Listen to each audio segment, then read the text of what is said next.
Hey everyone, welcome back to my channel and this is the 10th lecture of Master C Language Series।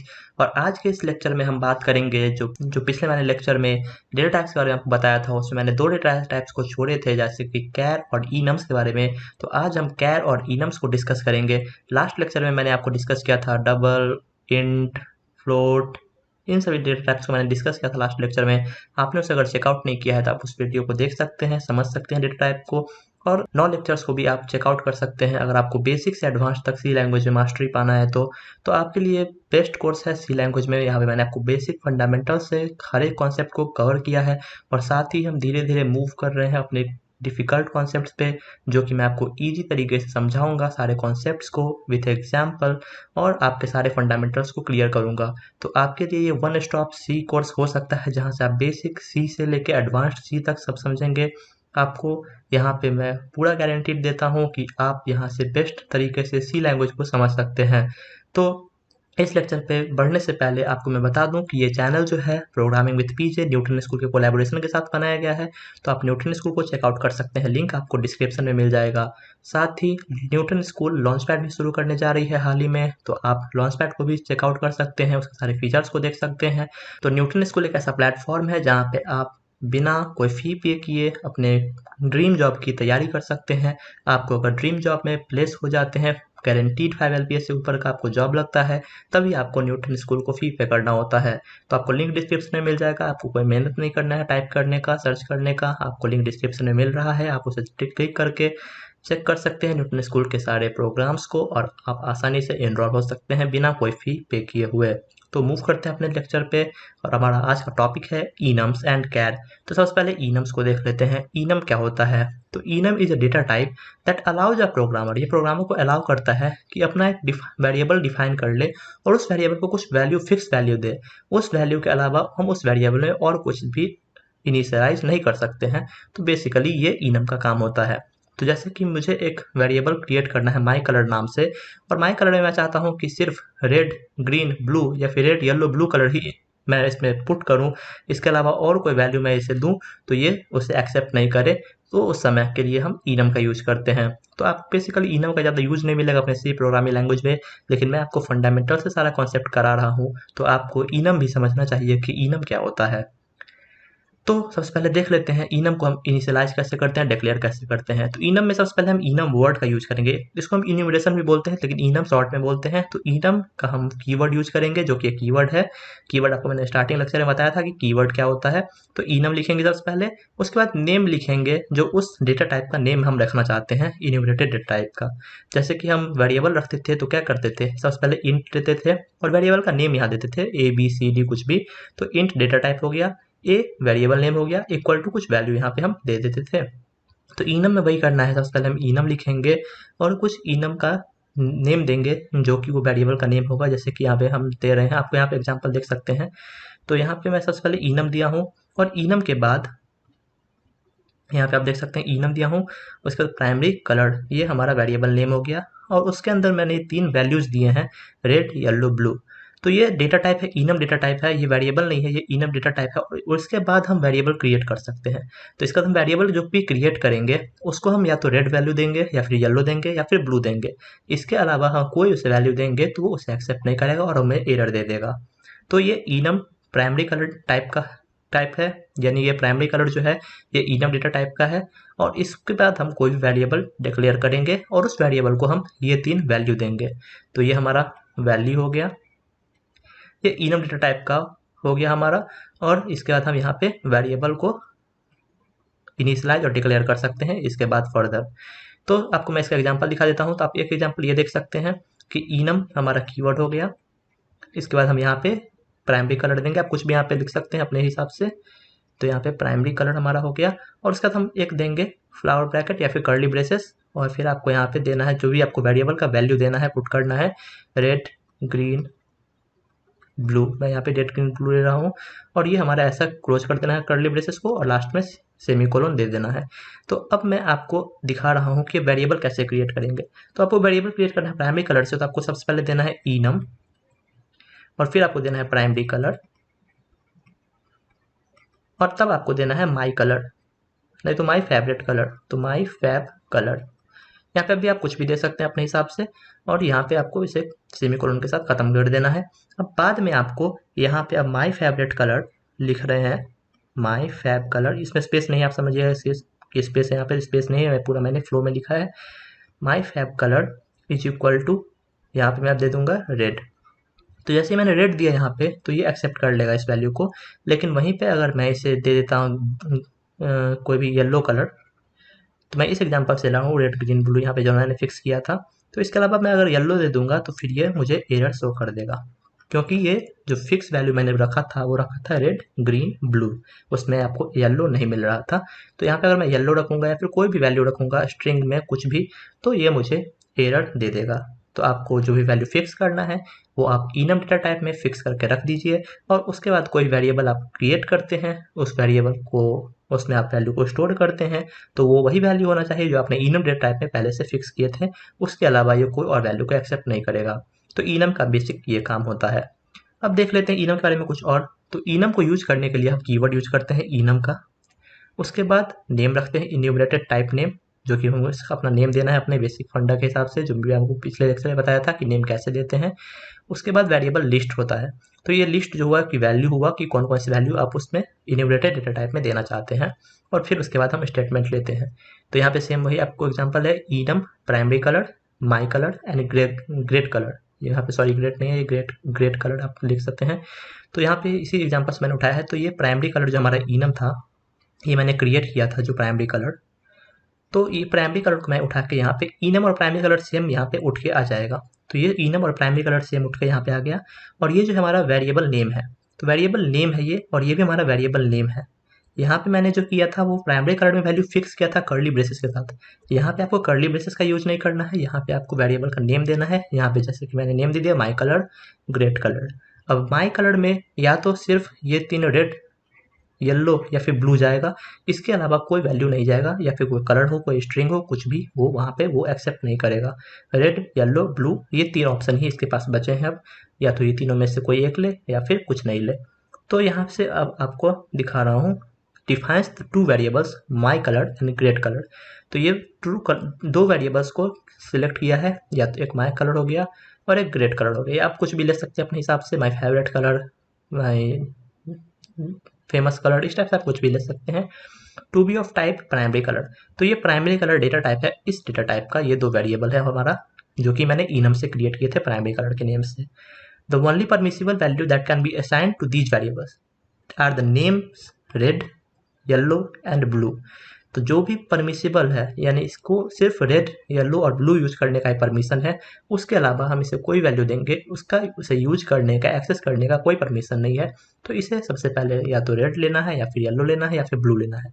तो वही मैंने यहाँ पे variable name is equal to red कर दिया इसको। उसके अलावा और कोई वैल्यू से मतलब ही नहीं है, या तो रेड, या तो येलो, या तो ब्लू, यही 3 ऑप्शन इसके पास बचते हैं। अब अनदर एग्जांपल हम यहाँ देख लेते हैं। अगर आपको इसे समझ में नहीं आया होगा, क्लियरिटी नहीं होगी, तो इससे आपको क्लियरिटी मैक्सिमम तक आ जाएगी। आपको फिर भी क्लियरिटी नहीं आती है तो आप इस वीडियो को दोबारा देख सकते हैं, इस पार्ट को, तो आपको ये पार्ट पूरा बेसिक क्लियर समझ में आ जाएगा कि क्या यहाँ पे हो रहा है बिहाइंड द सीन्स। तो सबसे पहले enum कीवर्ड हमारा हो गया।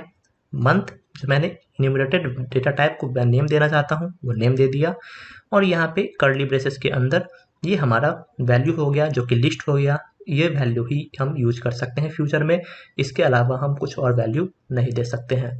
तो enum मंथ हो गया, तो enum हमारा कीवर्ड हो गया, मंथ हमारा नेम हो गया जो कि डेटा टाइप का नेम है, और ये सब हमारे वैल्यूज हैं उसमें।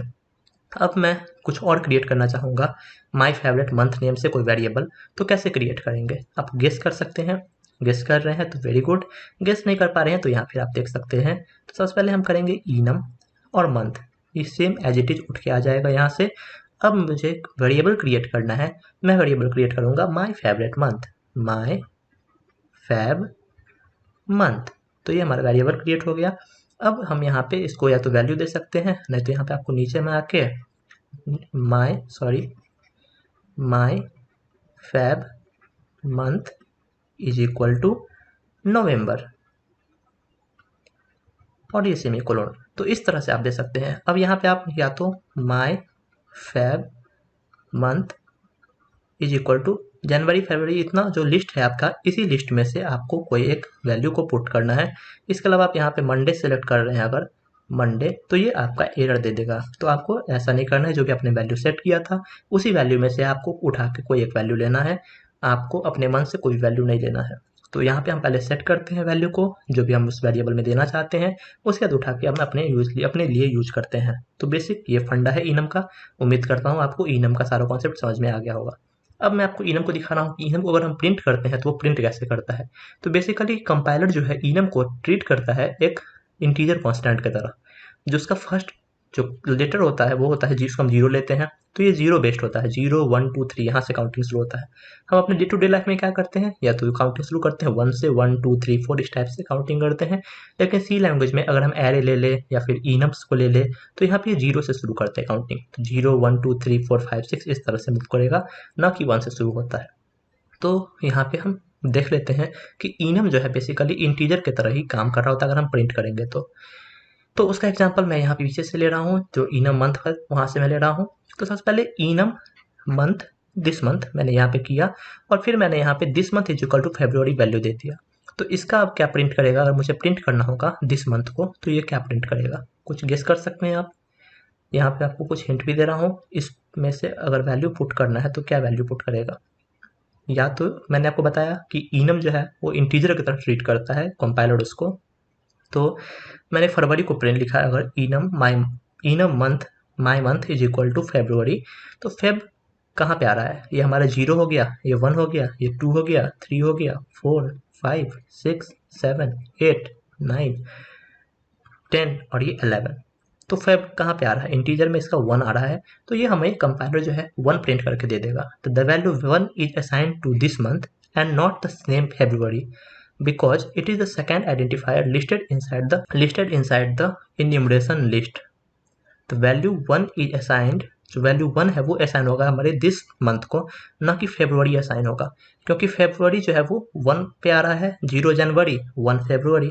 तो फेब जो यहाँ पे 1 है, तो इसे हम ऐसे देख सकते हैं कि कंपाइलर इसको ऐसे समझ रहा है, this month is equal to 1। Compiler इसको फेब के तरह से नहीं लेगा, फेब्रुवरी नहीं लेगा, कंपाइलर इसको लेगा 1। तो इस तरह से काम कर रहा होता है इनम, उसको वो इंटीजर वैल्यू की तरह ट्रीट कर रहा होता है। If you want to have a specific integer value associated with an enumeration identifier, the integer can be assigned to the identifier when the data type is defined. तो अगर हम चाहते हैं कि हम enumeration में identifier को कुछ अपनी तरफ से कोई वैल्यू दे दे, उसका ही मैंने एग्जांपल आपको शो किया है। Next enum direction up down left is equal to 10 और राइट। तो आप क्या गेस कर सकते हैं, यहाँ पे अगर मैं अप को प्रिंट करना चाहूँगा तो क्या शो करेगा, 0 करेगा, क्योंकि मैं आपको बताया 0 1 2 3 इस तरह से प्रिंट हो रहा होता है, बेसिक ऐसे चल रहा होता है। लेकिन यहाँ पे 0 1 तक तो सही है, लेकिन मैंने लेफ्ट को 10 असाइन कर दिया, तो 10 असाइन कर दिया तो फिर यहाँ पे ये 2 नहीं वैल्यू लेगा, यहाँ पे 10 वैल्यू लेगा, क्योंकि मैंने एक्सप्लिसिटली बोला है कंपाइलर को कि लेफ्ट जो है वो 10 है। तो वो कंपाइलर जो है मेरा बात सुनेगा कि हाँ 10 जो वैल्यू है वो लेफ्ट को असाइन किया गया है, तो 0 1 तो सही है अपने जगह से, वो कंपाइलर अपने मन से उठा लेगा, क्योंकि हमने उससे कुछ नहीं कहा है कि आपको कैसे भी लेना है। तो कंपाइलर अपना बेसिक फंडा की तरह चलेगा, 0 लेगा अप के जगह 0, डाउन के जगह 1, और लेफ्ट के पास वो 2 ले लेता है। अगर हम लेफ्ट बस लिख के छोड़ देते वहाँ पे, तो मैंने लेफ्ट को असाइन कर दिया है 10 के साथ, तो 10 जो है वो मेरे यहाँ पे प्रिंट हो जाएगा अगर मैं लेफ्ट को वैल्यू असाइन करता हूँ तो। और फिर राइट को फिर वो कंटिन्यू फिर चलना स्टार्ट कर देगा, 11 शो करेगा। तो कंपाइलर जो है समझेगा कि 0 यहाँ पे आपने लिया है, 1 लिया है, वो आप क्योंकि उसे कुछ मैंने इंस्ट्रक्शन नहीं दिए कि आपको 0 ही लेना है या 10 ही लेना है या 5 ही लेना है अप और डाउन में, तो वह फंडामेंटल अपना सीक्वेंस में चलता रहेगा। लेफ्ट के पास देखिएगा कि मैंने 10 असाइन कर दिया लेफ्ट को, तो कंपाइलर वहाँ पे 10 वैल्यू ले लेगा, 10 वैल्यू ले लिया। फिर राइट के पास वो देखिएगा कि मैंने कुछ नहीं कहा है, तो फिर सीक्वेंस पे अपना चलेगा, तो 10 के बाद वो 11 ले लेगा वैल्यू। तो इस तरह से इनम काम कर रहा होता है। तो वही पॉइंट मैंने यहाँ पे 3-4 सेंटेंस लिखे हैं, आप पॉज करके पढ़ सकते हैं, लेकिन मैंने आपको डिस्क्राइब कर दिया सेम वही कॉन्सेप्ट को। तो उम्मीद करता हूँ आपको इनम का सारा कॉन्सेप्ट समझ में आ गया होगा। अब हम देख लेते हैं कैर के बारे में। तो कैर क्या होता है, और बेसिक फंडा आपको मैं समझा दूँ कैर सब स्टार्ट करने से पहले, कि कैर और स्ट्रिंग में बहुत अंतर है। तो आप कैर और स्ट्रिंग में कंफ्यूजन मत कीजिएगा, क्योंकि हम स्ट्रिंग को बहुत ही इन डेप्थ में समझेंगे। स्ट्रिंग के लिए पूरा एक सेक्शन मैंने बनाया है, तो उसमें हम स्ट्रिंग को समझेंगे। कैर जो होता है, कैर एक होता है सिर्फ सिंगल कैरेक्टर, न कि सीक्वेंस ऑफ कैरेक्टर। स्ट्रिंग हमारा हो जाता है सीक्वेंस ऑफ कैरेक्टर, यानी कि प्रियांशु। हम char name is equal to Priyanshu assign नहीं कर सकते हैं। अगर हम char name equal to Priyanshu assign करेंगे और प्रिंट करेंगे नेम को, तो सिर्फ वो पी वैल्यू देगा, न कि पूरा पूरा नेम प्रियांशु देगा। लेकिन वहीं हम स्ट्रिंग को लेते हैं अगर कैर, उसके बाद हम डायमेंशन देते हैं कैर के वेरिएबल नेम को कुछ, तो फिर वो हमारा पूरा जो है नेम प्रिंट करेगा, न कि सिर्फ पी प्रिंट करेगा। तो हम इसे यहाँ पे कैर के बारे में पढ़ रहे हैं, यानी कि सिंगल कैरेक्टर के बारे में पढ़ रहे हैं, न कि पूरे सीक्वेंस ऑफ कैरेक्टर के बारे में पढ़ रहे हैं। तो उम्मीद करता हूँ आपको कैर और स्ट्रिंग में ये अंतर पता चल गया होगा। तो कैर जो होता है that represents single character such as letter A and the digit character 6 और सेमी कोलोन, और फिर हम इसे सेमी कोलोन से बंद कर देते हैं। ये भी है यहाँ पे। तो सिर्फ ये सिंगल कैरेक्टर को रिप्रेजेंट करेगा, ए बी सी डी, या फिर सिंगल डिजिट कैरेक्टर को रिप्रेजेंट करेगा, या फिर ये सेमी कोलोन को भी रिप्रेजेंट करता है। Character literals use single quotes such as A to Z capital, और you can also declare char variables to be unsigned. हम कैर वेरिएबल्स को अनसाइंड में भी हम डिक्लेयर कर सकते हैं, and can be use to explicitly tell the compiler that a particular variable is a signed quantity. और हम कंपाइलर को एक्सप्लिसिटली बता भी सकते हैं कि जो हमने वेरिएबल को डिक्लेयर किया है वो साइंड है या अनसाइंड है। We will talk about character string in another lecture, जो मैंने अभी आपको बताया, much different than a single character. तो स्ट्रिंग और सिंगल कैरेक्टर में बहुत अंतर है, जो कि हम नेक्स्ट फर्दर लेक्चर्स में देखेंगे। स्ट्रिंग क्या होता है पूरे डेप्थ के साथ देखेंगे, और स्ट्रिंग में हम बहुत सारे क्वेश्चंस भी करेंगे। तो स्ट्रिंग डेटा टाइप है एक, उस पर हम बाद में फोकस के साथ पूरे डेप्थ में देखेंगे। यहाँ पे अभी हम बस कैर का बात कर रहे हैं, यानी कि सिंगल कैरेक्टर का बात कर रहे हैं। तो कैर को हम कैसे डिक्लेयर करते हैं अब मैं आपको बता देता हूँ। जैसे हम मैंने लिखा कैर ब्रॉइल्ड, तो सेम इसको आप ऐसे समझ सकते हैं, कैर डेटा टाइप है तो इंट डेटा टाइप ए। जैसे हम इंट डेटा टाइप को डिक्लेयर कर रहे थे, वैसे ही हम यहाँ पे कैर डेटा टाइप को डिक्लेयर कर रहे हैं। बस यहाँ अंतर क्या है कि इंट डेटा टाइप पे जगह पे कैर आ गया, और वेरिएबल नेम आपको अपने मन से जो भी रखना है सो रख सकते हैं। तो कैर ब्रॉइल्ड ये हमारा डिक्लेयर हो गया। अब ब्रॉइल्ड इज इक्वल टू हम सिंगल कोट में टी करते हैं, तो ये ओके है, फाइन है, इसमें आपको कोई एरर नहीं आएगा। लेकिन अगर हम वही ब्रॉइल्ड इक्वल टू सिर्फ टी लिखते हैं, ना सिंगल कोट देते हैं, तो इसमें क्या दिक्कत है। अगर आपने टी नाम से कोई वेरिएबल को असाइन किया है तब तो बहुत ठीक है, तब वेल एंड गुड। लेकिन आपने अगर टी को कुछ असाइन नहीं किया पहले, तो ये टी को एक वेरिएबल की तरह मतलब समझेगा, और उससे कोई वेरिएबल नहीं मिलेगा तो आपको ये एरर दे देगा। तो टी को आप ऐसे बिना कोट का तभी लिख सकते हैं जब आपने कोई कैरियर, जैसे कि आपने यहाँ पे char T is equal to something A B C कुछ भी ऐसे लिखा है, फिर आप यहाँ पे टी पुट करेंगे तो सही है, वेल एंड गुड। लेकिन आप अगर कैर टी ये कभी यूज ही नहीं किया अपने कोड में इससे पहले, और डायरेक्ट आप टी ऐसे लिख रहे हैं विदाउट सिंगल कोट, तो आपको ये एरर दे देगा। तो समझ मैं उम्मीद करता हूँ आपको समझ में आ गया होगा ये कॉन्सेप्ट। अब देख लेते हैं broiled is equal to double quotation T में हम लिखते हैं तो क्या दिक्कत आ रही है यहाँ पे। तो इसमें इसको ये दिक्कत आ रही है कि ये टी को समझेगा कि ये स्ट्रिंग है, तो ये न टी को वेरिएबल समझेगा, न ये टी को समझ लेगा कि ये स्ट्रिंग है। तो हमको न डबल कोटेशन देना है, न कोटेशन हटाना है, हमें सिर्फ सिंगल कोटेशन देना है, जिससे कि कंपाइलर समझे कि हाँ ये फाइन है, ये एक्सेप्ट कर लेगा और मुझे कोई एरर नहीं देगा। तो ये आपको बेसिक ध्यान में रखना होता है डिक्लेयर करने से लिए, कैर को डिक्लेयर और इनिशियलाइज करने के लिए। तो बेसिक ये फंडा था। तो यहाँ पे वही पॉइंट मैंने सिर्फ लिखा है। अब आप ये भी देख सकते हैं कि कैर ग्रेट इज इक्वल टू 65 मैंने अगर दिया तो इसको भी ये एक्सेप्ट कर लेगा, बोलेगा ओके फाइन मैं इसे एक्सेप्ट कर लूँगा। लेकिन ये आपको 65 प्रिंट करके नहीं देगा, ये आपको उसका एस का वैल्यू प्रिंट करके देगा। तो एस की वैल्यू जो होता है सी लैंग्वेज में होता है, हर एक लैंग्वेज में होता है एस की वैल्यू जो कंप्यूटर का होता है, तो वो आपको प्रिंट कर देगा। 65 शायद कैपिटल ए होता है तो वो वहाँ पे आपको कैपिटल ए प्रिंट करके दे देगा। लेकिन हम ऐसा जनरली नहीं करते हैं, ये पूरा स्टाइल है। आपको अपने कोड को बहुत ही बेस्ट स्टाइल में लिखना है, जो कि बेस्ट प्रैक्टिस यूज किया जा रहा है इंडस्ट्री में, उस तरह से आपको कोड को लिखने का बेसिक ट्राई करना चाहिए। तो उम्मीद करता हूँ आपको ये भी डिक्लेयरिंग कैर भी समझ में आ गया होगा। अब देख लेते हैं इसके कैरेक्टर्स। तो इसके कैरेक्टर्स क्या होता है, आप बैकस्लैश n देखे होंगे, ये भी हमारा एक इसके कैरेक्टर है। तो इससे या तो नेक्स्ट लाइन आ जाता है, यहाँ पे आप देख सकते हैं बैक स्पेसिंग, या फिर नेक्स्ट लाइन में जाना हो, या फिर टर्मिनल में कुछ भी स्पीकर बीप करता है तो वो हमारा हो जाता है। तो नेक्स्ट लाइन का ये हमारा स्केपिंग कैरेक्टर्स की वजह से हम करते हैं। तो हम स्केप कैरेक्टर्स को कैसे रिप्रेजेंट करते हैं, सिंगल कोट बैकस्लैश n। तो हम इसे अगर हम प्रिंट करेंगे, जैसे मैं यहाँ पे लिख रहा हूँ कैर ए बी सी करके मैं कुछ भी वेरिएबल नेम दे रहा हूँ, ए मान के चलिए suppose, equal to single quotation backslash n। तो ये बैकस्लैश n प्रिंट नहीं होगा एज इट इज, यहाँ पे ये एक न्यू लाइन में आ जाएगा और खाली रहेगा, ऊपर वाला लाइन खाली रहेगा और यहाँ पे आके हमारा जो है स्पेस रहेगा। तो आप बोलिएगा तो मैं इसे शो भी कर सकता हूँ आपको आईडी में, लेकिन आप उम्मीद करता हूँ समझ गए होंगे कि बैकस्लैश n जो है ये न्यू लाइन में आ जाएगा। वहीं अगर हम char A is equal to B करते सिंगल कोट में तो direct as it is B print हो जाता, लेकिन यहाँ पे ये as it is backslash N print नहीं होगा, ये एक न्यू लाइन क्रिएट कर देगा। तो उम्मीद करता हूँ ये भी आप समझ गए होंगे। तो इसके कैरेक्टर्स का हम यूज करते हैं कैरेक्टर डेटा टाइप में, लेकिन उससे वो एज इट इज प्रिंट नहीं करता है। तो इसी के साथ मैं उम्मीद करता हूँ आपको ये टॉपिक समझ में आ गया होगा। इनम को हम कैसे डिक्लेयर करते हैं, कैसे वेरिएबल क्रिएट करते हैं, कैसे लिस्ट डिफाइन करते हैं और उस वैल्यू को हम कैसे यूज करते हैं, सो समझ में आ गए होंगे फर्स्ट पॉइंट। और कैरेक्टर को हम कैसे इनिशियलाइज करते हैं, डिक्लेयर करते हैं, वो आप समझ गए होंगे, वेल एंड गुड है। तो इसी के साथ मैं इस लेक्चर को ख़त्म करना चाहूँगा। आपने चैनल को सब्सक्राइब नहीं किया है तो चैनल को सब्सक्राइब कर दीजिए, बेल बटन दबा दीजिए, साथ ही जो आपको नोटिफिकेशन मिलता रहे, क्योंकि मैंने यहाँ पे आपको बेस्ट वे पॉसिबल में आपको सी लैंग्वेज समझाने का कोशिश किया है और आप आसानी से सी लैंग्वेज समझेंगे भी अगर आप इसे प्रैक्टिस करते हैं, साथ में यहाँ पे लेक्चर देख रहे हैं, तो आपको बहुत ही ज़्यादा बेनिफिट होगा सी लैंग्वेज में।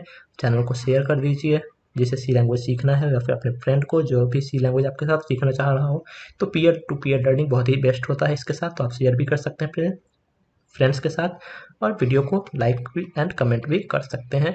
आपको अगर कोई डाउट हो तो वो भी आप कमेंट कर सकते हैं, कुछ फीडबैक देना हो वो भी आप कमेंट कर सकते हैं, साथ ही साथ आपको कुछ पसंद आए तो वो भी आप कमेंट कर सकते हैं। तो और न्यूटन स्कूल को चेकआउट करना बिल्कुल भी ना भूलें, तो ये भी इसका भी लिंक आपको डिस्क्रिप्शन में मिल जाएगा। I am saying that again. तो इसी के साथ मिलते हैं, see have a nice day, bye bye.